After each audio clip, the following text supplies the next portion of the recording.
Qurban Qarabağ komandası gedir Avropada oynayır. Sonra gəlir burada yəni Sumqayıt, Şamaxı elə bil Mercedesdən düşür Zaporejye sürür. Bizdə yaxşı olar ki elə komanda 87 yox 51-ci ildən yazarlar. Çünki Neftçi də əvvəl Neftçiyanınkıdır, sonra Neftçi oldu. Amma Neftçinin tarixi 90-ına çəkir. Niyə Qarabağında 51-ci ildən hesablanmasın? Ad dəyişmə bütün komandalarda var, bütün hətta adamlar var, ölkələr var adını dəyişib. Komanda uduzanda məşqçi ağlamırsa, o komandandan məşqçi olmaz onu. Özü çəkilib ağlamırsa. Ürək başqa şeydir. Ürək başqa şeydir. Yanmaq başqa şeydir.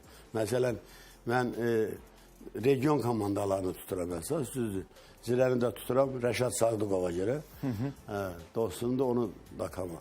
Məsələn, görürsün Rəşad Sadıqov nətər həyəcanlanır uduzanda. Gəldi Sumqayıta biri gəlmişdi, adı Bagaj idi, nə idi? Gəlmişdi Sumqayıta. Nə eləyə bildi? Heç nə eləyə bilmədi. Və indi Sumqayıt təzdən özünü toparlamalıdır, falan eləməlidir. Və yaxud da ki, Samir Abbasov Neftçidən niyə çıxartır? Bir qızıl medal alıb, dalınca bir gümüş medal alıb. Olimpiya çempionu olmalı, yoxsa Avropa çempionu olmalıydı. Uşaqlar, topu şahı dinə atmayın. Nanta verin, Allah vura bilməyəcək.